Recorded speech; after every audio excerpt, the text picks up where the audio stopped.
You know, when we think about what defines a country's identity, we usually think about borders or governments. But is that the whole story? Today, we're going to dive into the history of Taiwan, a place where the story of who you are is so much more complex, personal, and frankly painful than most of us ever realize.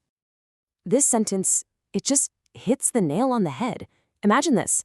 Depending on which side of a war your grandparents were forced to fight on, your family's entire reality, your sense of who you are and where you belong, could be completely different from your next-door neighbors. These aren't just dates in a history book. They are living, breathing memories that shape everything. So to really get this, we have to rewind the clock. We're going back to the first half of the 20th century.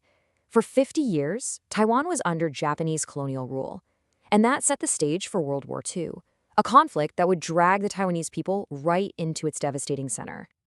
Okay, so this timeline gives us the basic framework. 1895, Japanese rule starts. Then, during World War II, and this is key, Taiwanese people get conscripted into the Japanese army. Then, boom, 1945. Everything flips on its head. Japan surrenders, and for the people caught in the middle, the end of the war was really just the beginning of a whole new kind of chaos.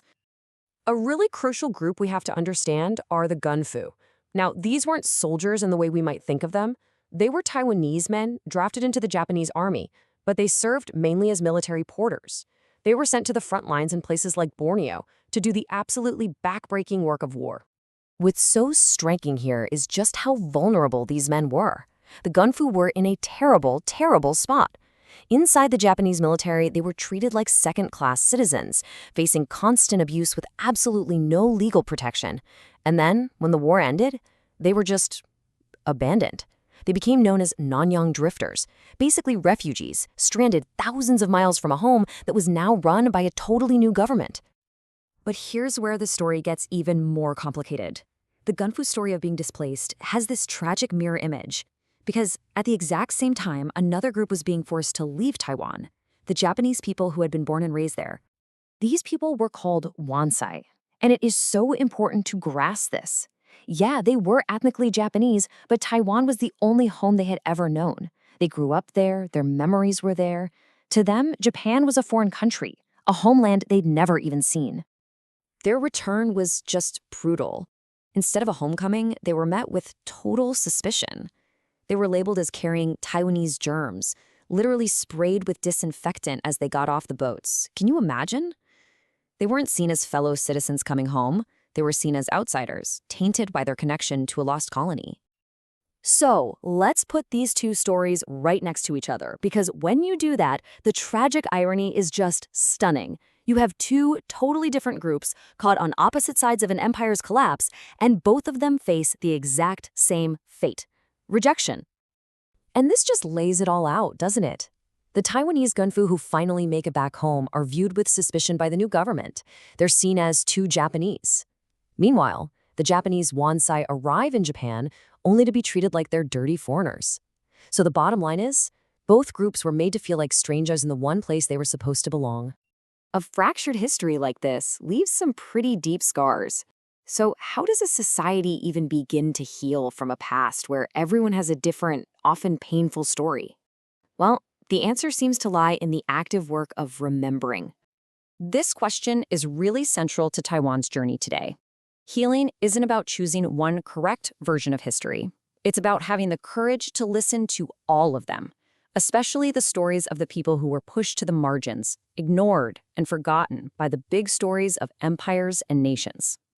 And today, you can see that work happening. It's a real effort to reclaim these lost narratives. It starts with preserving the oral histories of the last survivors. It means using visual sources like films to help people feel and connect. And then, and this is so important, it's about bringing these messy, complicated stories into schools to make sure the next generation understands that history is never, ever simple. Now, while this is a uniquely Taiwanese story, the lesson it holds is absolutely universal. It forces us all to take a hard look at how we build our own national and personal identities. This quote says it all, really.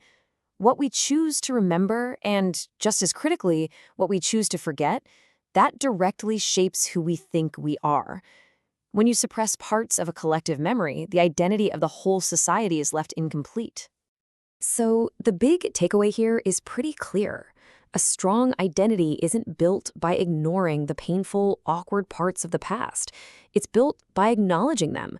Understanding stories like those of the Gunfu and the Wonsei doesn't weaken a nation's identity. It actually makes it more honest, more empathetic, and in the end, way more resilient. And that leaves us with a final question to really think about. This isn't just about what happened in Taiwan decades ago. It's about looking at our own histories in our own countries. What stories have been left out of our textbooks? And what is our responsibility to find them, to listen to them, and to weave them back into our collective memory?